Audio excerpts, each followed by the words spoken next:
on Cityline. The reign of raspberry blush has come to an end. There's a brand new color you're going to see everywhere. Can I get a drum roll, please? It's a very big deal. And the color of the year for 2024 is... Then Chef Dev's cooking with color. You're looking at this is like, how do we bring all this together? Yeah. This is why I get paid to do what I do, okay? And later, Brian Gluckstein takes us inside the gorgeous new Princess Margaret Show home. I love wallpaper. If it doesn't move, I wallpaper. So I really love wallpaper. It's Cityline with Tracy Moore.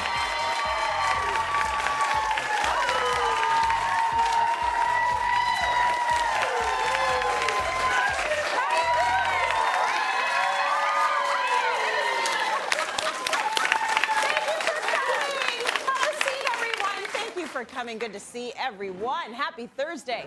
Well, it is home day and it is fall, so that means it's time to reveal the Benjamin Moore Color of the Year for 2024 with Sharon Gray. Awesome. Oh my goodness. So this is a big deal for us, and we love that we can do this with Benjamin Moore every year, because this Color of the Year sort of sets the tone for what we're seeing in decor and is often connected to what's happening in the real world. So, exactly. Benjamin Moore's Color of the Year and Trend Collection. We're going to do this together. All right, Trace. All right. Can I get a drum roll, please? Very big deal. And the Color of the Year for 2024 is... blue!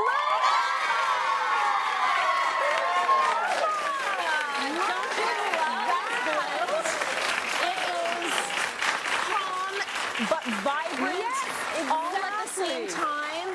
Exactly. It's beautiful, absolutely gorgeous shade of blue there. So talk to us a little bit. We've been seeing blues in the few of the Color of the Years in the past as well. We absolutely have, and this one has a red undertone, so it kind of makes it a little less classic than the navy blue, a little more daring. I kind of feel like it brings the violet side out, so it's a little more adventurous and fun. So not just your typical navy blue. But Trace, you're right. Like, it has been popular, and definitely blue, without a doubt, is one of the most favorite colors for most people, like in the world. Yeah. But we've been seeing it have a moment, you know, and I think we wanted it to have star power this year. So if you look back at some of our other trends, like in 2022, we had Mysterious in our trend collection, and that was a deep navy, more reassuring, which is what we needed in 2022. Yeah. And then in 2023, we had Starry Night Blue. Yes. So remember that? It was a bit bold, actually a lot bolder. And that was for people that were ready to move out of their timid comfort zone. Right. And I really feel like for 2024, we wanted a fresh,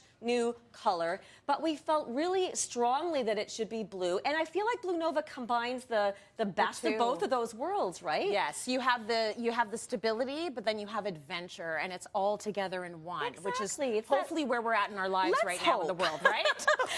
Absolutely. Let's talk a little bit about where this color works well. Well, we know that we love blue for concentration, so we see a lot of it in offices. So I know we're going to see home offices and bedrooms. It's going to fit in really well there, but I'm so excited to see that Blue Nova energy coming into our living spaces, so in a bigger way. And I think it's so wonderful because it can pair really well with neutrals, of course. Yes. Grays, cools, tans, more on the warm side. But what we're really excited about is to see people sort of step out of that and use some interesting combinations to really make it come to life. Okay, so we want to look at the full palette. Yes. There's always a full palette.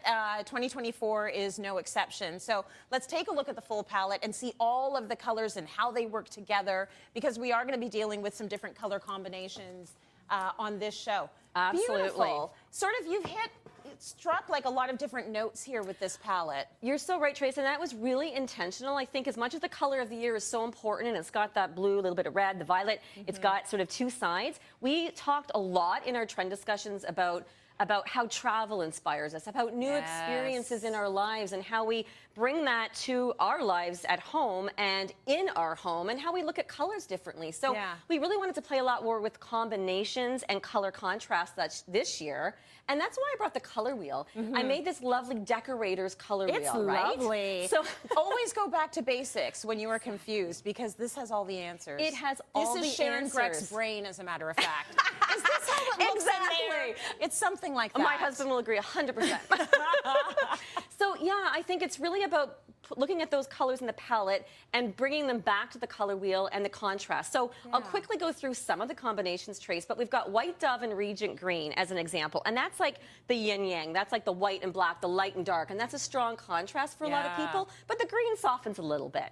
Yes. Pristine and Antique Pewter. Now, you're not going to see this off the bat, but that's actually a complementary color. And you remember, Trace, from our lessons where we have opposite colors in the color wheel. So red and green. So Pristine is like a light pink. The Antique Pewter is like a muted green, so you get a softer, dynamic feeling when you put those two together. Because initially they look tough.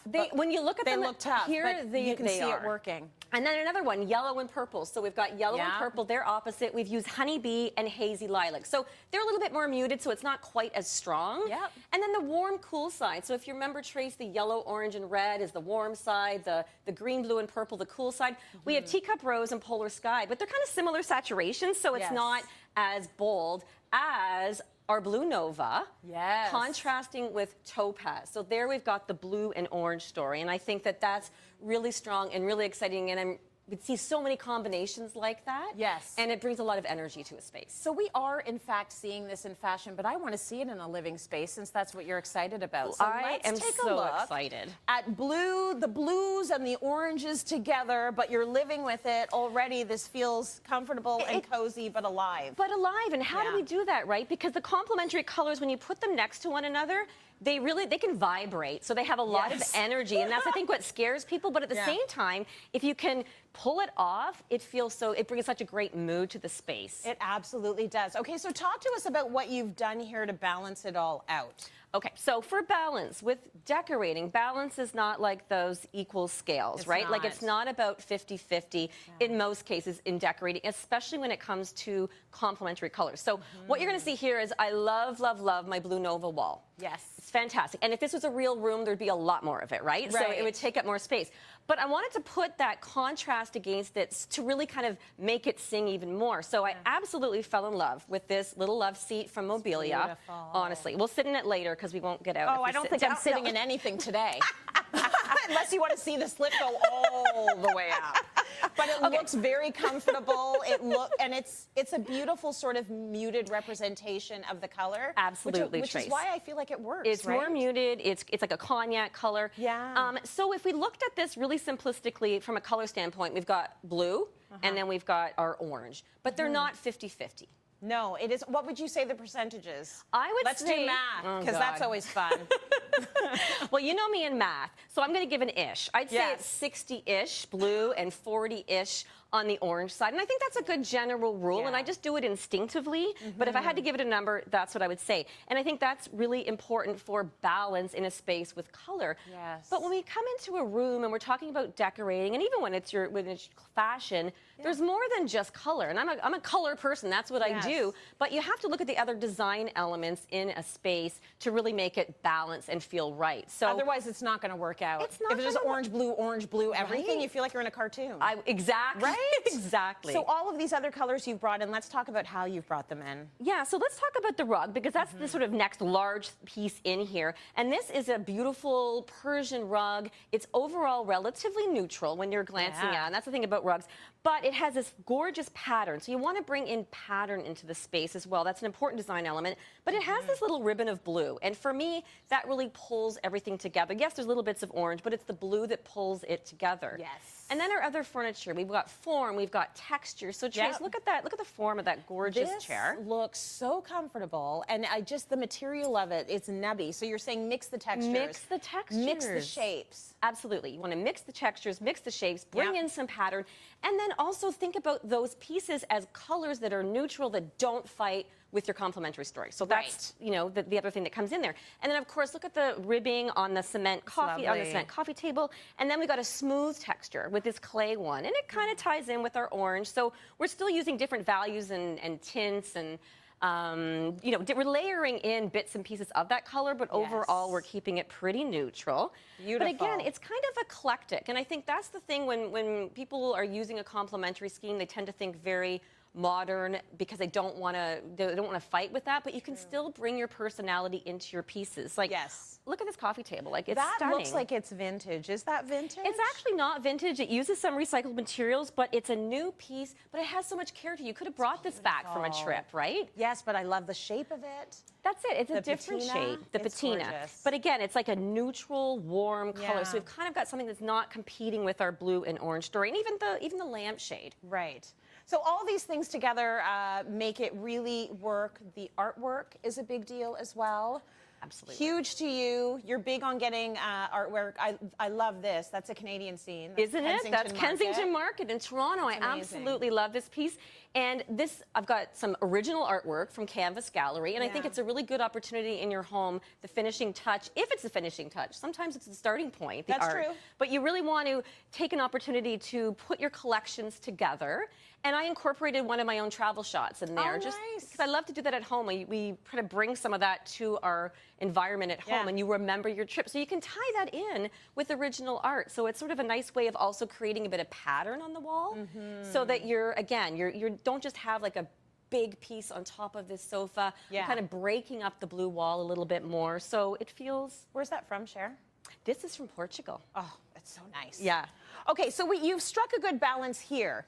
Let's see what happens when you go overboard. Okay. Because you can go overboard with the complementary color. And it's really easy too, Trace. And I think what happens is when you kind of mess with that, you love the orange so much, you start putting too much of it in. So throw some of those other pieces on here. Actually, I'm going to put that even on the sofa. Okay. So again, if this was in a real room, you probably have more chairs, and you go, oh, I love that orange throw, and you put that there, and you put a little bit of it everywhere, and then you start feeling like your eye doesn't know where to look. It's a little bit too much. Yes. So I think that when you kind of pull those pieces back, add in a little bit of pattern and texture, and think about each piece as being really intentional and thoughtful. So you don't have to be completely minimal, but you want to bring in pieces that kind of tell your own personal color story as well. And just, again, try not to compete too much with those complementary colors so that they can just really bring a nice amount of energy to your space without fighting. Without overpowering it.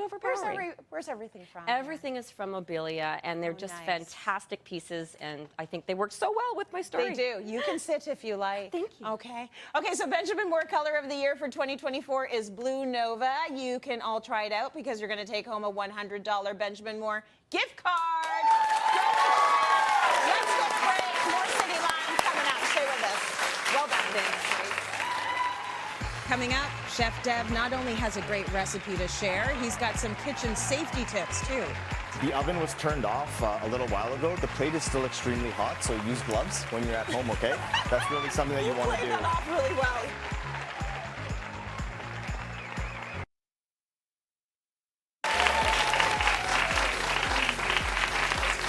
Welcome back, everyone.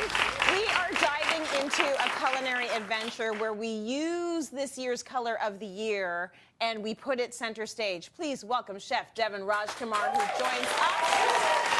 And Sharon, we pulled you in here because he's using a bunch of the colors from the color of the year. I know you want to get cooking because we've got a big recipe today. Always anxious. Always anxious. Let's go. Let's Lots get to do started, here. Chef. You go for it. And while you're right. doing that, Cher, let's start by talking about some of the colors and the ingredients we have over there. This is so exciting to see these pairings. So we've got topaz, and I don't know what this is. Tandoori. That is tandoori masala. I love it. I love it. And blue nova. Okay, and then we've got grapes and blueberries over there. Okay, and then we've got honeybee. Is that honey? What's in there? It would make sense, It wouldn't would make it? sense. I love it. Okay, so it's honey with the color And we've got honeybee. white dove. Yes, with the parsnips. We got parsnips. I'm excited to see that. I can see a little tidbit of it over there. Yep. And then we have hazy lilac. And look at the color beautiful of cauliflower, that. purple cauliflower. Yes. That's so inspiring. I love it. And last but not least, teacup rose. And we have the pork tenderloin. So you're Okay. looking at this is like, how do we bring all this together? Yeah. This is why I get paid to do what I do, okay? I'm out of the kitchen now. That's it. Thanks, Cher. That was great. He's going to make it all work together because you're the pro. So what are we Well, making? It's like colors invoke a lot of emotion. I'm a very Yes. emotional guy, especially when I'm cooking. I'm always cooking with so much love. That's why I was so excited to do this segment. And I always love challenges. But we are going to make a butter tandoori basted pork tenderloin. I'm going to use our local blue grapes. Yeah. And we're going to make a really nice grape sauce for that. And then with the parsnips, and you can see just the color, that white. When you cut the parsnip open, it's actually quite white on the inside, Yeah, right? it is. Yeah. We're going to make a parsnip and apple puree. Oh, so nice. how do we get started on all of this, okay? So the first thing we want to do is I have oil going everywhere. We're using a high smoke point, neutral flavored oil today, right? Right. So we have some onions and garlic going into our pot with some parsnip. Okay. We need to get this pork tenderloin going. So how does that work? I have a vessel here with some neutral flavored oil. I'm going to go over to that teacup rose. Do you like drop working this. with pork tenderloin? I haven't done pork in so long on the it's been show. a while, huh? So I was just like, let's switch it up a little Let's bit. do Because they're it. always like, cook chicken. I'm like, yeah, I'm going to do what I want to do. Do right. pork. Yeah. So Nothing wrong with that. tandoori masala, this will be available in my cookbook that's coming out. It's a lot of different ingredients. If I add it to the recipe and then it goes on the website, some of you are going to see it and be like, I'm not going to shop for 40 of these ingredients.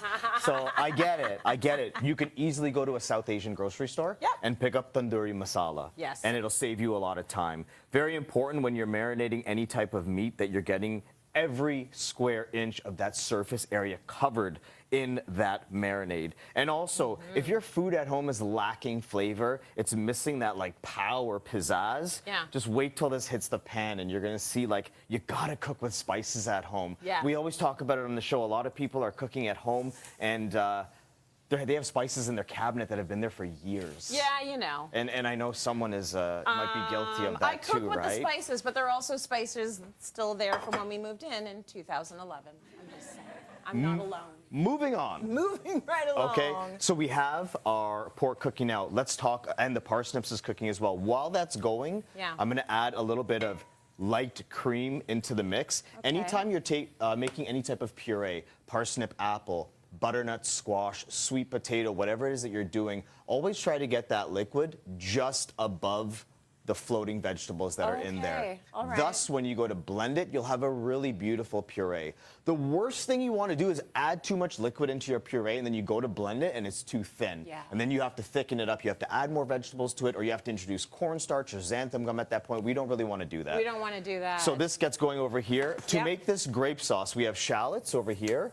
I'm going to add some garlic into the mix. And then we have our blueberries? And this is the Blue Nova inspiration that we have very today. nice. These are blue grapes. Oh, they're grapes. They're grapes. But what I'm going to do, though, is because this goes actually quite purple when it starts to saute and it gets nice and broken down. So we're going to add some blueberries into the mix here. But we're going to finish with them, and they're just over here on that palette. So everything is sauteing here. Everything's happening at once. You have to be very organized if you're going to cook this way. Everything is happening at once. Mise en place is really important. So it's like I have everything going here. I don't have time to run down to my pantry to grab more olive oil or whatever it is that you're using at that time. So we have everything sauteing. If I was cooking at home, it'd probably be a little bit hotter because we're moving a little faster, but I just want to make sure that everything gets the respect that it deserves over here. So the pork tenderloin, as it's sauteing, here are my tongs right behind me. We want to get nice color, and this should start to perfume the air in here, and it's going to smell really, really good. I smelt it as soon as I came into the studio. Exactly. Are you kidding me? It smells beautiful. So we get nice color here into the oven. Yeah. When the parsnips are soft, we can add some green apple to it. We blend it,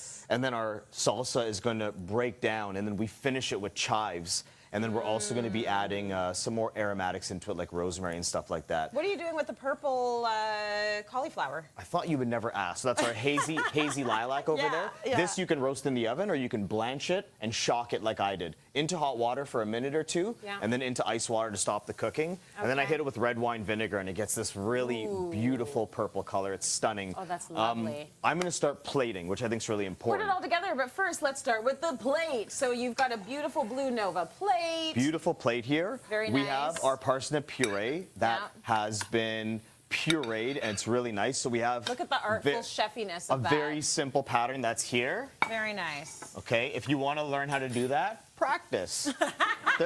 There's really no rhyme or reason to it. Watch this over a million times and copy his movements, and you will get it. The oven was turned off a little while ago. The plate is still extremely hot, so use gloves when you're at home, okay?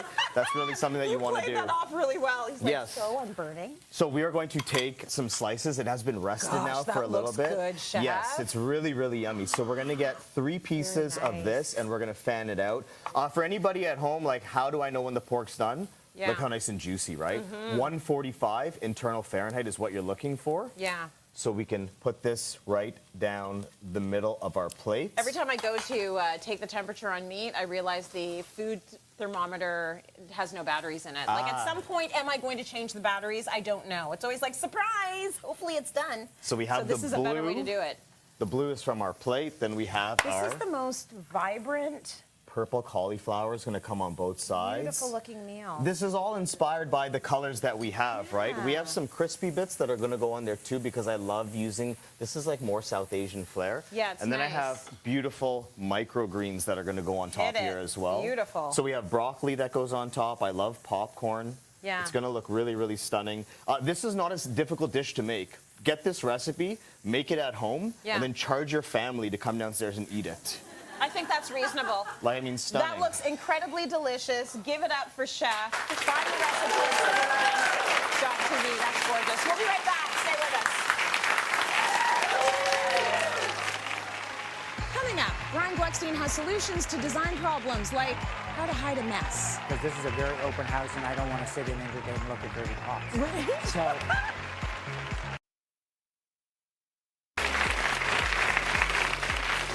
Welcome back, everyone. If you've seen the Princess Margaret Show home, you know just how spectacular it is. And Brian has been designing it for 11 years. Now, I have yet to win one, but lots of lucky folks have. Today, we get an inside look from the designer himself. The design of the house on the outside is Tudor inspired. It's sort of an updated Tudor. So it's got arches and stone and brick and beautiful bay windows. Now when it comes to the inside, you see those bay windows, and this is probably the most dramatic in the whole house. It's almost 20 feet high, and the mullions are black, so it really pops. It looks like iron with the drapes all the way up. Now when you're looking up, don't forget that ceiling. So we paneled the ceiling in oak, and it has strong beams, and it's stained a dark version of the floor. And not only is it decorative, it helps with acoustics. Now, because I wanted this space to feel like a courtyard, and we have lots of plants, we use an outdoor table in this zinc and vintage chairs. Also, the floor, which looks like limestone, similar to the limestone outside, in this random square pattern, which means lots of squares in different sizes, is actually porcelain. And that's really important because we're off the front door, so it's really practical. Now, in the living room, typically in a living room where there's a fireplace, we see a sofa on either side of the fireplace, but that cuts off most of the room. So we have two seating areas, this one and that one. And instead of having a sofa break up the room, I use these two chairs because they open up the space, they provide the seating, and you can turn them around. Now, the fireplace is not only the focal point of this room, you see it all the way across the house. And I chose this dramatic wallpaper just for the chimney breast. It's almost art itself, and because of that, I didn't even put anything over it. And then we have sconces to really add some light to the space. We paneled the room and painted it this soft green with green drapes, and we have a bit of wallpaper at the top. Now with this seating area, great seating area, you see the fireplace, you see the garden, and it has two entranceways. Now normally we would have probably had this as a library, but I changed it into this dramatic entertaining space. So we did a monochromatic scheme. So the walls, the trim, the drapes, the sofa, the chairs, all in this beautiful dark green. And we did drink tables and swivel chairs. This is a space where guests are really going to want to hang out. Over here, I have an island, and I did the island in Caesar stone because I wanted something really practical. When you take wine out of these 3 wine coolers and put it on the table, it won't stain. And then at night, there's nothing like candles or lamps, and we wired these right through into the island. So at night, this is such a dramatic and cozy space. That house has my name written all over it. It's absolutely stunning, and I want to give the viewers some info. Since 1996, the lotteries have raised over $575 million. That has been granted to Princess Margaret Cancer Center, allowing it to become one of the top 5 cancer research centers in the world. So you're helping, and you help. You help by doing this, by designing this, and then we see it, and we're so excited to be able to have the chance to win it. So, and I have to thank all of our donors that make the house look the way it is, because we have a very limited budget. Right. The house would not look like that if I didn't have some great sponsors that gave us great product. Well, it's a great cause. Great cause, great cause. So we're going to sort of break down some of the elements that you have in the home, like huge amount of space. I don't know what the square footage is, but you use a lot of wallpaper. A lot of wallpaper. Yeah, so let's talk about that. The wallpaper looks lovely. Well, I love wallpaper. If it doesn't move, I wallpaper it. So I really love wallpaper. And wallpaper is great, especially if you live in a space that doesn't have a lot of architectural interest. Yes. So if you don't have moldings and you don't have paneling and you just have a box, this really helps warm it up. So here in the primary bedroom, you can see, look at that wallpaper. So we wallpapered the whole thing. So nice. And it looks like texture. This is our Gluckstein Elements peel and stick. Yeah. So it's easy. Wallpaper doesn't have to be like, it doesn't have to be scary where you have to have the huge table and all the stuff and the brushes. Just stick it on the wall. If it doesn't fit, peel it off, put it back. So don't be afraid to wallpaper, but it gives that warmth and the depth. And you can see there's no detail in that room, but it really warms it up. It looks like grass cloth. It does look like grass. When you touch it, it's peel and stick. Peel and stick. It's amazing. And we took it into the hallways. So there's a little vestibule, and you'll see there was just a slab door there. So we covered the door in the wallpaper too, so it sort of disappears. It's actually even more practical because it was painted and you were touching it all the time. You'd mark it up. But also into the hallways. It just connects the rooms together. Now this room is the that lounge area. But notice the first pick was the wallpaper, and then the crown molding and the base and the window frame is all the same color. It wouldn't look that dramatic, that monochromatic feel if I had white trim. Right. So think outside the box with the trim. Go really bold with color if you're doing a great colored wallpaper. And then we chose the same fabric. I love doing rooms where all the fabric is one. Yeah. So the chairs, the sofa, the drapes, everything is one. It works all together. So we're moving right along, but I will say the wallpaper helps make a very big space feel very cozy. Absolutely. And that's what you want when you're in this, huge amount of space. So a little bit more wallpaper as well. Like, talk to me a little bit about that fireplace surround. That's so cool. Isn't that gorgeous? In this one, I did this floral wallpaper, and I thought, okay, we can't do the whole room. That's a little much. So we did it on the chimney breast of the fireplace. That's cool. And I was going to hang art on it. It was so beautiful, I didn't even bother putting the art on. You don't even need it. And on this one, in the primary bedroom, we were mounting the TV here, and I thought it's just going to look so severe here. So what we did is we used this paneling, and you can buy it by the sheets. It's strips of wood in this blonde finish. You can even buy it pre-finished, and just cover the chimney breast, and look at how interesting that looks. That's so nice. So designers still haven't come up with a solution for the fact that people need a TV, eh? It's always been a problem. Yeah, get rid of it. But this is a great idea if you have one of those ugly brick fireplaces, you don't like it, just stick it right on top. Absolutely. And then one of the things... Let's talk about this ceiling. Yes. So you had a great opportunity to add some interest. And I see a lot of houses that have those double height family rooms and they just look like white boxes. Yeah. So you want to add some detail because your first reaction is to look up at the ceiling. So we paneled the ceiling. This is a question that comes up always. In condos, when you have those bulkheads, for ductwork, we put the crown molding at the upper section, not a lower section. And it makes it feel taller, doesn't it? It does. It brings all of that up. And in this area, you can see I did this in the attic area. So I always say when you're building or renovating, use the attic space. It's just dead space.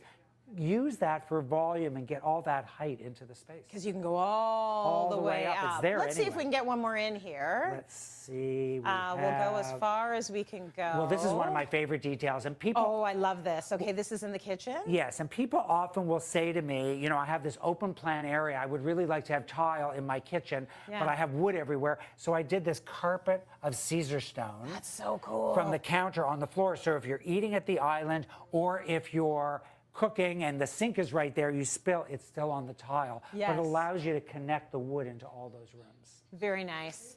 Finally, you have that divider there. So just because it's open concept, that was a great idea. Yes, to sort of disguise the sink and the oven because this is a very open house and I don't want to sit and entertain and look at dirty pots. Right. So this is only about 7 feet high and it just creates this little very nice barrier. Yeah. Well, we're going to head back to the house and have a look at the kitchen and the family room. Take a look. A lot of houses we see today have open family room kitchens. And it really doesn't work in this house, not completely open, because we have a sight line from the living room sitting area through the dining room all the way here, and it may not be the best to see if there's a mess in the kitchen.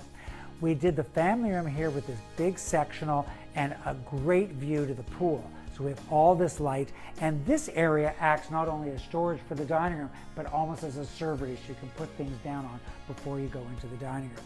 Now, instead of a wall, I designed this cabinet so it doesn't go to the ceiling. It's open on both sides. I used my Gluckstein Elements wallpaper that looks like oak, so it looks like a paneled wall, but it isn't paneling at all. So in the cabinet, what we have is the refrigerator and pantry. The island is one of the focal points, and we inset the Caesar stone not only for a decorative element, but practical, because when you're working at the sink and you spill, you're on the stone. And it allows that wood to come all the way through here and define this area so we don't have a line where the tile goes. Now, when I talked about the wallpaper in the living room being a focal point, this really is the focal point when you're looking this way. I did this wall all in black cabinets. Now you'll notice the uppers are leaded glass. Traditionally in a Tudor house you'd see the leaded glass in diamond pattern on the windows. So we did a modern version. And one of the things I did was I kept the tile from here all the way up in the back. And by having the back of the cabinet illuminated and light, the leaded glass really pops.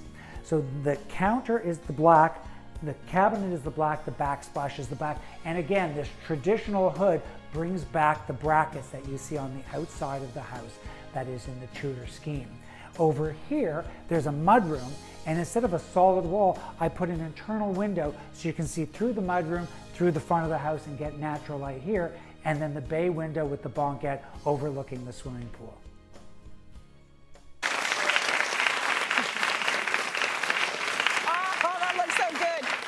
Chance to live in that house, get yourself some lottery tickets. All the information is on our website, cityline.tv. I'm just going to dream about living there while we take this quick break. We'll be right back, everyone. Hard to believe,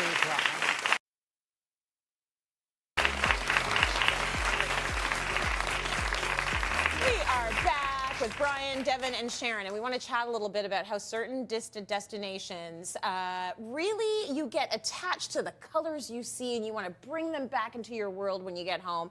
And a lot of those colors that you might have seen on your travels have to do with the colors of the year, the color of the year. So let's talk about how color influences your design. And Brian, I'm going to start with you. Like, are there colors that stick out in your mind that you've seen on travel destinations that you've tried to replicate back home? Yes. Well, in the UK, I find there's a lot of deep colors, you know, and they love color there. It's all those gray days. Yes. So you get these beautiful greens and beautiful burgundies and beautiful Bordeaux colors and things like that, which is different than when I was in Charleston, which was pastels, and it was almost Bahamian in color. You know, you had buildings, stucco buildings, painted pastels. So it really is. Color is really indicative of the climate. That's lovely. I find. Yeah. It is. So if you're in climates that have winter, that experience winter, hello Canada, you're going to see a lot of, like, what are the door colors? We see reds, we see blacks, we see dark colors. Charleston is beautiful because you've got all those pastels. The sun's always out. It is, but that's why you see in Northern Europe a lot of white and a lot of blonde floors because they need lightness in the space. That's right. Where the Brits find it cozy and they have all those patterned fabrics and florals and things. Yeah, Yeah, and it's really heavier, different outside right? versus inside too. I think That's you kind of true. see it a little bit different in the architecture than in interiors, but I never think of this stuff. Well, you travel a lot, Dev. A lot, so yeah. can you think of some destinations that you've visited that really embody the color of the year? Just in the past year alone, I think I've done a dozen different countries, but there's one that stands out the most, Okay. and it's India. Yeah. Of course, I'm Guyanese. I'm from Guyana, but Yes. my ancestry is from South Asia. I've been fortunate enough to travel there several times, but that's actually India right there. That's the Himalayas behind me. Beautiful. I'm cooking on a shikara boat. Wow. And you can't see all the flies buzzing around me, but that's the Himalayas behind me. We see some blue nova in the air, but there's a lot of warm colors, bright colors, especially when we celebrate Holi. It's a lot of bright red. It's excitement. You think of like the masala daba that we have with all the different spices, the turmeric, the chili powder. It's just really vibrant, and I breathe that into my food. Beautiful. Yeah, you're very big on color, and you always have been. Yeah, I can see the connection there. And it's really that memory of color that you bring into your life in different ways. You know, for us, it's decorating it's food. And when I think about food, too, you think about everything that you relate to in a day and how you bring a bit of color into that or how it influences. It's so fascinating. Absolutely. I love it. I brought a bit of Blue Nova home from Cabo, I feel. Oh, yeah. Because looking out at that rock formation and the beautiful Sea of Cortez where it meets the Pacific Ocean, my eyes every single day when I woke up just wanted to rest there. You know when a color just draws your eyes to it? Absolutely. So there's something so calming about it. There's something so life-affirming about it. It feels vibrant, but it also feels beautiful. And they do say we should be looking at water every day. Yes. Right? It's really good for our brains. Turks and Caicos has that appeal too. Yeah, I went there for 3 years in a row to cook. Yes. And you get lost in that water. Lost in the blue. You just stared like this. Yeah.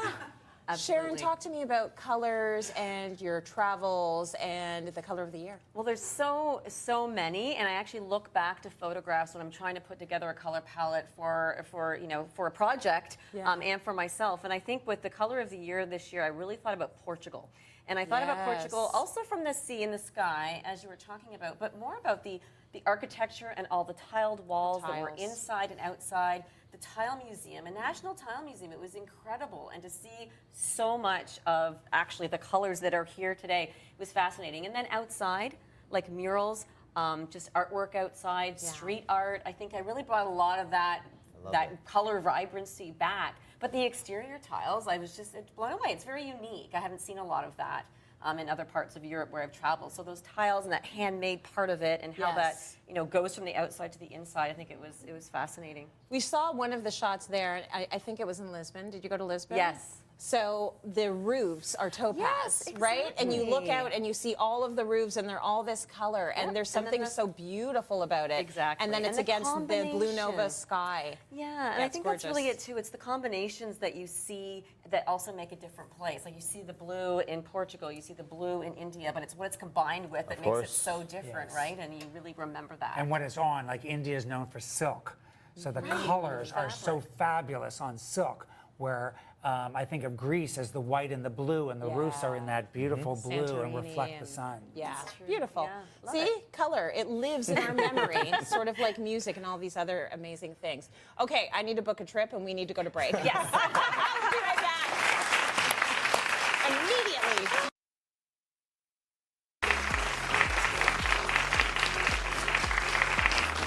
Welcome back to our Benjamin Moore Color of the Year show. We're actually going to go backwards. We're going to take a look at the past 10 years of color inspiration with Sharon and Brian, because we have been talking about color with you all for quite some time. If we go back to 2013, this is a shot of you all revealing the 2014 Color of the Year. Look, we're still cute. We're babies. Yeah, 10 years How ago. much older do I look now? Not much older. 10 years, no way. You're very well preserved, I would say. None of us do. So let's recap a little bit some of the last 10 years, the big colors that we've seen and the big changes. What would you say would be the big changes? Well, I think it's really interesting that 10 years ago it was a blue. Like it was breath of fresh air. And I hadn't really thought about that. So it's really interesting. Yeah, very similar to Polar Sky. Like, so it's interesting to see how, what goes around comes around, as they say. But there's a lot of that history does kind of repeat itself. And one of the things that I found interesting is I was at my office a while ago and I found, I had a nostalgic moment and I found some really old color cards that I worked on a long time ago. Color trends for the 21st century. So yes, I've been working there all the time. The turn of the century. Do you remember we were filling our bathtubs with like water because we thought all the water we're going to run out of water, and then it's like have batteries and candles and the banking and oh my God. What a time! Like you think about that, right? There was a lot of excitement. There was a lot of anxiety. There was a lot of looking forward to the future. And I think we were thinking we want bright colors. We want to be we want to go out there with colors. So it's really interesting to see. Wow, like that's I can't even do the math. It's over 20 years ago. That's right. But again, there's something familiar about each of these palettes when you start looking at them. Yeah, I think there's a cycle, but and certain colors never go out. Like blues never go out. It's just the type of blue. Yeah. But I found that the last decade, the foundation was gray, and we had a lot of gray. And now we're seeing the foundation is becoming neutral. Yep. Creams and beiges. Yep. We're still adding the pops of color, but that foundation, everything was gray. The walls were gray, the upholstery was gray, everything was gray. And now we're seeing whites and creams and beiges and the pops of color. And then the colors change along with it. So when we see that sort of almost decade, right, of gray, you have cooler colors kind of in there. We've been seeing the warmer colors start to come as the tans and the beiges. So really we only are tan or beige or gray, like at the end of the day. But you bring all of these exciting colors in to really make that more personal. Make exactly, it work. and warmer and pop. Do you see, like, do you see an evolution? Like, is it more cyclical? Or is it more evolutionary when it comes to color? I think it's more evolutionary. Yes. Like, I think You it's think a so, slow huh? thing. Like, it doesn't happen overnight. We looked at all those blues, the navy, the brighter cobalt blue to the blue nova, and there's something about that. You get comfortable with something, and then you're willing to go a little more. And there's this Instagram page that I was following that was showing interiors of the 80s and 90s. Yep. And there were definitely colors. Yeah. There were colors Like being the powder used. pink and the gray. It was a dusty rose, forest green situation, harvest yellow. Absolutely. We've run out of time, so Okay. we're going to go to break. We got more coming up, a little bit more coming up. Stay with us. And some of them were ugly.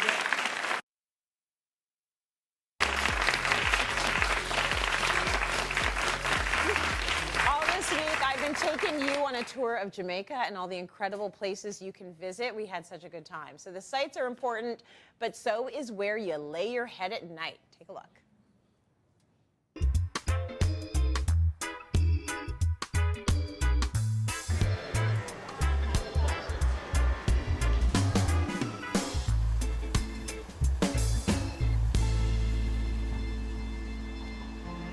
I'm in the beautiful island of Jamaica, one of my happy places, and right now I'm at the Grand Palladium Resort and Spa.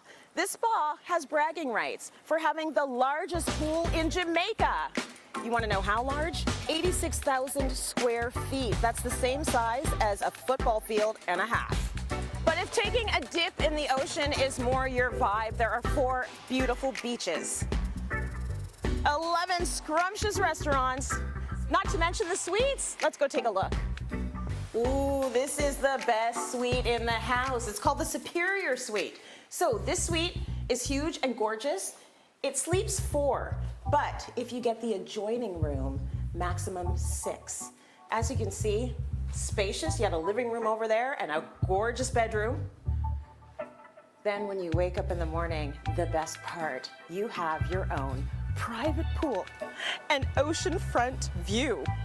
Look at this. And when you're done roaming this amazing resort, you can find me right here at Sunset Cove. Good food, good music, and of course, a good book. Fly WestJet non-stop to Jamaica, known for its award-winning service, safe, friendly, and affordable travel. WestJet, connecting Canada to Kingston and Montego Bay. Book your next vacation to Jamaica at westjet.com. Oh, that was so much fun. I also want to give a very big shout out to our lovely audience today who are fueled up and energized by Nom's Energy Bites. This crave-worthy treat is refined, sugar-free, and made with only 4 simple, wholesome ingredients. We're going to have to get some for you, Brian. I know you like this. So Blue Nova is your color for 2024. Big, big news. Thank you to my guests, Sharon, Brian, and Dev. A big thank you to our audience. Thank you for coming today. For all of our viewers at home, we love that you come join us every day here on Cityline, and we will see you